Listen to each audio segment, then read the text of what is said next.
کمپین مسخره بعد از اعتراض‌ها و سر و صدای زیادی که راه انداخت توسط همون کسی که راه انداخته بودنش بسته شد. درسته که اصلا همچین کمپینی و کمپین‌های مشابه حتی اگر مطالبه خوب و به حقی هم داشته باشن خیلی به ندرت توجه مسئولین و قانونگذارا رو جلب کردن و تصویب شدن به یه قانونی رسیدن. حالا از این قضیه چشم پوشی کنیم، نگرانی من در مورد خود این کمپین نیست. میدونم که دلار داره به 100,000 تومان نزدیک میشه و اینا دنبال تفرقه بین مردم بودن که موفق هم شدن. میدونم که قابل اجرایی و قابل تصویب نبود.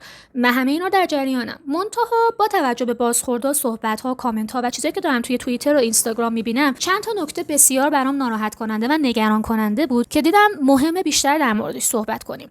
مورد شماره 1 از سمت کسایی که مخالف این کمپینن که منم جزشونم، اول نقدامو به این گروه وارد میکنم و بعد میرم سر وقت طرفدارها و موافقان این کمپین. توی 24 ساعت گذشته مخصوصا توی اینستاگرام پر شده از انواع اقسام ریل و استوری ها که ما شهید دادیم که یه وقت جسد دختران سرزمینم دست دشمن نیفته، چون ما مردان غیرتمندی هستیم. ما از نسل کسایی هستیم که پدرانمون رفتن جنگ، غیرت داشتن، حالا خاک تو سر بی غیرتمون که الان به اینجا رسیدیم. عجیبه، واقعا عجیبه. من میدونم که نیت خیر دارین، خب درک میکنم هدف و نیت شما رو، اما اینکه دست میذارین رو مفهوم غیرت، این برای من نگران کننده و حتی بعضن چندشاوره. غیرت همون مفهوم کثافتیه که توی 1 سال اخیر بالای 100 نفر زن رو به کشتن داره. عملا ما 1 روز نیست، اغراق نمی کنم، حداقل 1 روز در میون و حد اکثر روزانه یک زن رو داریم که توسط شوهر، همسر، پدر، برادر و عموش داره به قتل میرسه. خب به خاطر ناموس، به خاطر غیرت، به خاطر اینکه ما رو ناموسمون غیرتی هستیم. الان شما دشمنی هواداری یا چه استدلال ضعیفیه؟ مشکل داری، ما داریم زحمت میکشیم، تو نمیدونی چه بلای سر ما اومده، گو میخوری فش میدی. اونی که به این مزخرفات اعتقاد داره که خب هیچی، اون یه دوره تکمیلی روشن شدن نیاز داره، ولی شما این که اهل اینجور مفاهیم نیستی، به همچین ادبیاتی دامن نزن جون عزیزت. این دفاع ضعیف از 100 تا حمله بدتره و مخربتره. نکن عزیز دل من. یه دفاع بسیار ضعیف دیگه هم توی پیج خودم هم توی جاهای دیگه دیدم که یه عده می‌نویسن که سربازی رو برای زن‌ها اجباری کنیم، پس حاملگی و پریود رو برای مردها اجباری کنیم. داداش چه ربطی داره؟ حاملگی و پریود یک مسئله بیولوژیکه، به تفاوت بین انسان نر و انسان ماده برمیگرده.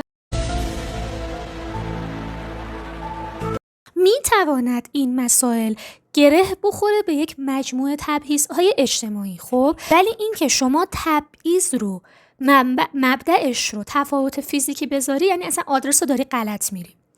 چون دقیقاً همون کسایی که دارن قوانین زن ستیزانه تصویب میکنن، همون کسایی که باعث شدن ما حق طلاق نداشته باشیم، قاضی نشیم، رئیس جمهور نشیم، خیلی از دسترسی ها رو نداشته باشیم، استدلالشون برای این قوانین چی بوده؟ زنا حامله میشن، زنا پریود میشن. خب الان دقیقاً تو داری از همون بهونه استفاده میکنی به عنوان دفاع. جای این حرف میتونی 1001 قوانین زن ستیزانه رو مثال بزنی. اینکه حق شهادت نداریم، شهادتمون نصف مال یه مرده، دیه‌مون نصف مال یه مرده، ارثمون کمتره، دستمزدمون کمتره، سهمیه استخداممون توی مشاغل رده بالا و با درآمد خوب معمولاً کمتره، سهمیه پذیرشمون توی یه سری رشته‌های دانشگاهی کمتره، توی یه سری محیط‌های کاری هیچ سازوکاری وجود نداره که امنیت جانی و سلامت روان ما تضمین بشه. اگر مورد آزار جنسی واقع شدیم اصلا هیچ راهی هیچ سازوکاری وجود نداره که بتونی بری شکایت کنی، حق و حقوقت رو بگیری. خیلی تعاریف و سازوکارها مبهمه، معمولاً قوانین به نفع زنان نیست، به ضرر زنهاست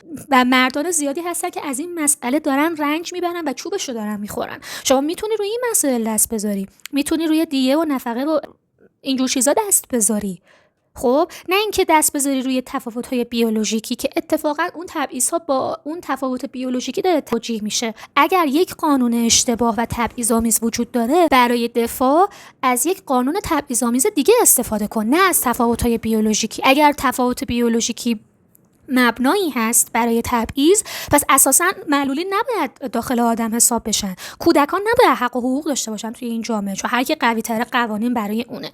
این نمیشه که یعنی تمدن اینجوری نباید باشه قاعدتا. پس بیایم از استدلال‌های ضعیف برای دفاع از حرف و پوینتمون و مخالفت از این کمپین استفاده نکنیم. برم سر وقت نظر موافقان این کمپین که به اندازه کافی کامنت هاشون توی پست قبلیم هست. آره خیلی از زنها طرفدار این کمپینن. والا تا جایی که من اطلاع دارم خیلی از مردم با 15 تا 20 شماره تلفن و ایمیل افراد مختلف رفتن جای افراد مختلف امضا کردن. یعنی اون زنانی که این کمپین رو امضا کردن هیچ تضمینی وجود نداره که واقعا خودشون امضا کرده باشن. این نقد شماره 1.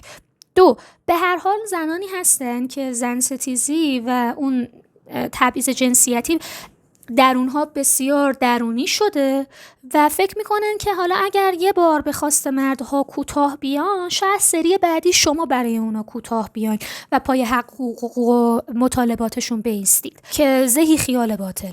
یعنی اصلا فکر کنید 1001 انقلاب در جهان وجود داره که زنها نقش زیادی داشتن، حداقل اگر حتی نگیم رهبری کردن، نصف کارای اون انقلاب رو زنان انجام دادن و بعد از انقلاب زرشک زنها رو گذاشتن کنار. مصداق بارزش کمون‌های پاریس و فعالیت زنان. خودتون برین سرچ کنین و بخونین، شاید در آینده براش ویدیو ساختم. بگذریم. میخوام بگم که اگر هم زنی این کمپین رو امضا میکنه در بیشتر مواقع دلیلش این 2 دلیله. ولی از این موضوع بگذریم، حداقل تو کامنت ها من جایی ندیدم اکانت زن از این اکانت ها حمایت بکنه. شاید وجود داشته باشه ولی من ندیدم. تمام کسایی که تو کامنت پست قبلیم یا جاهای دیگه دارن فوش میدن و میگن ها ها ها ها برابری نمیخواستیم، بیان برابری مردن.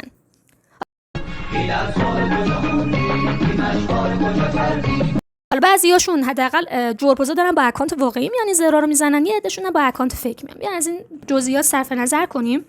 میخوام چی بگم؟ میخوام بگم که والا بیشتر به نظر میاد یک مردی که هیچ فهمی از برابری نداره و ارزش نمیرسه که یه قانون ضد مردان رو برداره، یه کمپینی رو انداخته، یک نامه‌ای نوشته که حالا که ما نمیتونیم چیزی که برامون ظالمانه است رو برداریم، لااقل این ظلم برای همه باشه، در بدبختی و بگاهی به برابری برسیم. حالا از این مسئله بگذریم.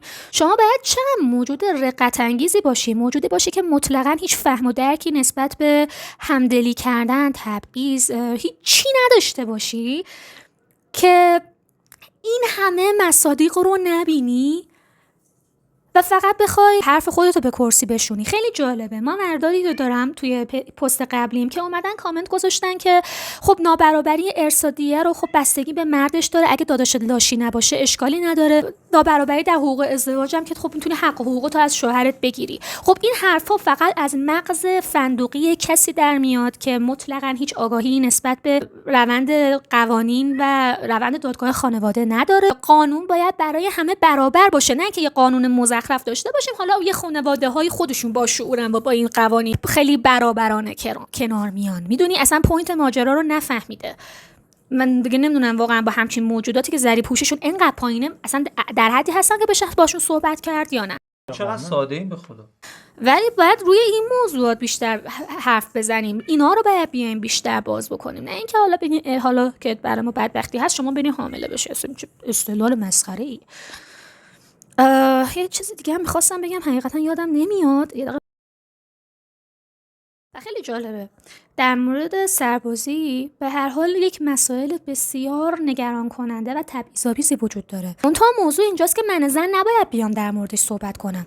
زن میان میگن آره شما زنها اومدین به ما مردا گفتیم پرنسس پس دندتون نه، ما هم اومدیم این کمپین رو امضا کردیم. خیلی ببخشید معذرت میخوام، من توی پیجم یعنی تو همین اینستام و توی اون ویدیو لایوی که قبلا با حسین رفتم در مورد سربازی زنان میتونین تو کانالش ببینین، اون قبلا در مورد این موضوع صحبت کردیم. سال‌هاست داریم صحبت میکنیم با اینکه اصلا دغدغه و مشکلات مردانه من زن خیلی وقته که دارم در این مورد صحبت میکنم. الان جواب من و امثال من اینه اگر اون استدلال احمقانه است پس این حرف منم الان احمقانه است. چطور به خودتون میرسه منطقیه، ولی اگه ما این حرفو بزنیم احمقانه است. یه ذره ضعف استدلالیتون رو نیاین توی کامنت های دیگران بریزین. به عنوان پایان بندی و جمع‌بندی صحبتم خواستم بگم که من قبلا در مورد این موضوعات توی کانال یوتیوبم هم ریاکت رفتم، هم ویدئوی آموزشی ساختم، هم در مورد بحث مردان و فمینیسم و اصلا چه نقشی میتونن داشته باشن، چه چیزی باید بفهمن، قبلا براش ویدیو ساختم، هم برای بحث اینکه برابری مساوات نیست. اینا دو تا مفهوم خیلی مهم ولی متفاوت هستن که نباید اینا رو با هم قاطی بگیریم. برای این موضوع ویدیو ساختم. در مورد اینکه اصلا مرزیح کردن یعنی چی و آیا مردان واقعا حق دارن که به زنها بگن برای چی مبارزه کنین، برای چی مبارزه نکنین. برای این موضوع هم من ویدیو ساختم. شاید شما دارین الان من توی اینستاگرام میبینید، شاید هم دارین توی یوتیوب میبینید. اگر توی یوتیوب میبینید توی کارت‌های بالای صفحه براتون میذارم، توی دیسکریپشن لینکش هست. ولی اگر از اینستاگرام دارین منو میبینین، من لینک ها رو توی کامنت ها میذارم، ولی خب میدونم که از اینستا نمیشه روی این لینک ها کلیک کرد. بنابراین اگر کسی واقعا قصد فهمیدن و یاد گرفتن و گفتگو و بازنگری در تفکراتش داره، اگر محتوای آموزنده و به درد بخور هستین، میتونین از توی کانال یوتیوبم بیشتر بیاین و یاد بگیرین. فقط کافیه که توی کامنت ها لینکش رو از من بخواین. خسته نباشید. روز همگی بخیر.